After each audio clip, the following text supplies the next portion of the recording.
your top stories. EduLoan CEO Totsie Memela says even though higher education fees increase annually, the increase can never be compared to the cost of illiteracy. Now, she has warned that overlooking education would see South Africa lose its competitive edge in both academic and many other key social spheres of life. Kambula says the other BRICS countries, Brazil, Russia, India and China, are emphasizing on education as part of their measure of development. Memela Kambula now joins us in the studio. Welcome to AM News, Totsie. Thank you. Now, why is education so important? My grandmother used to say, education is very important. But why is it so important for South Africa's economic and social development? My belief is that without us ensuring that we educate our youth, but not only our youth, but also educate ourselves as we grow in our own careers, there's no way we can, one, create a better life for our children. We can't create economic growth for our own country, but also we cannot be able to improve competitiveness as a nation. Now, the cost of education in South Africa is very expensive, and I'll quote some figures here. Apparently, the cost of tertiary education is 75,000 Rand per annum. But how can a country like ours, with high levels of unemployment, afford the cost of getting a proper education? I think we can't make excuses by saying the cost of education is high, therefore we should not get educated, because the cost of illiteracy is even much, much more. I think our government has done a great job in terms of ensuring that there's relatively sufficient funding. It may not be enough, but there's relatively sufficient funding in terms of ensuring that those that are, whose parents earn below 130,000 rands per annum can have access to NSFAS funds. And there's institutions like us as EduLoan that are able to provide support to those people that are in the middle income. Because in terms of what we provide is access to those people that are not poor enough to get access to NSFAS, but also not rich enough to get access to banking loans. And that's the middle income group that we provide support to. The support that we provide is what you may call pay as you go, which therefore means that as the child is studying or as the parent is improving their own skills, they pay whilst they are studying, which therefore means that you don't get over-indebted at the end of your program. Now, government says that education, of course, is one of their top 5 priorities, right? But are they doing enough in order to address the situation in the country? I think the challenge is not short of funds that we have as South Africans. There are countries that are doing better than we are, that are much, much poorer than us. When you look at what the former Minister of Finance actually allocated in terms of budget for the next 3 years, it's almost 250 billion rand, both for lower education up to tertiary. So we're not short of money. The challenge is, are we using the money efficiently? Are we using the money to the right things?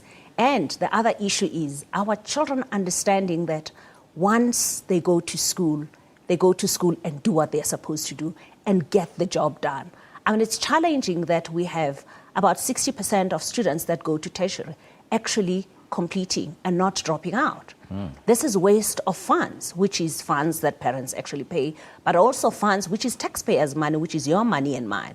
So we therefore need to make sure that once our kids get to school, they focus, as my mother used to say, because that becomes important. I'm not saying as a young person you also you should not have fun as you grow, but you never should forget about why you are at school. Now, what is the role of private sector and society in supporting quality and affordable education for all, or is there such a thing? I think there is. I believe, we in EduLoan believe that even for the private sector, which is companies, it's their responsibility to make sure that their employees can access education, because education is not different from health, because we do pay medical aid for employees. It's not different from pension. Why should we worry about a person when they go on pension and we don't worry about them whilst they are still alive and still being productive, so that we can ensure that they can become even more productive both in the workplace, but also in terms of making their children become even more productive. Now, we mentioned the cost of education, which is very high, which you said we should never really look at it in that perspective. But quality education, some say or suggest that it's made deliberately expensive. And that is so that the black majority don't get educated. What do you say to that notion? I don't think it's a fair notion, because at the end of the day, the cost of living has gone up. It doesn't matter what it is. Whether you're talking education, you're talking housing. So it's more in relation to the cost of everything else. But the cost of ignorance is even more, because once you don't have access to education, it therefore means that even your life and the life of your children and the life of generations in your family will never improve. What about free education? There was the notion that free education should be made available to everybody so that we can have a prosperous society. What do you make of that? I think there is an argument by the AU that even in terms of the millennial goals, that primary education should be free. I don't see how we as South Africans, when you look at all the other things that we need to invest on, that it can be possible for us to actually provide free education. Because even just the cost of managing an institution like a university, it is a costly expense. I mean, the other day I had one of the universities talking about the fact that the cost of managing all the things that they need to manage is about 3 billion rands. How then do you enable people to come to university and have access to that education for free? I can't see it possible. I know that it's the commitment of government, but I can't see it possible. Now, you mentioned that you do support the middle income grouping, but what do you do if a student come to you and their parents can't even manage to have that? So they just above the level of the NAFSAS, we're at about 130.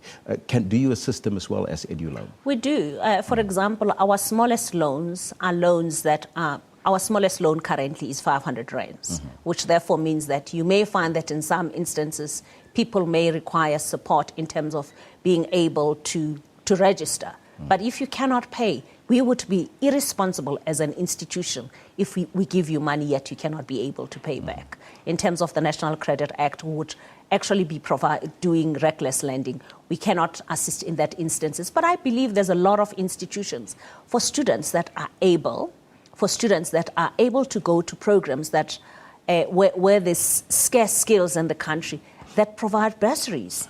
That's a whole range of institutions, some of whom we manage their funds, where you can be able to get support. But also universities, in many instances, have their own funding where they provide support for students that are academically astute. But the key is to make sure that once you get a bursary, you focus on what you're there for so that you can get the job done and go and be productive. And then finally, Totsie, your final words to students and parents out there in 30 seconds. To students is, make sure that when you are at university, be it at university or at any other level, is to focus on making sure that you get the job done. I think to parents is to look around, to shop around, so that you don't pay more than what you should. Totsie, thank you so much for joining us here in studio on AM. Thank you very much. That was the EduLoan CEO, Totsie Memela, talking to us about educating the next generation of taxpayers to ensure that South Africa remains competitive.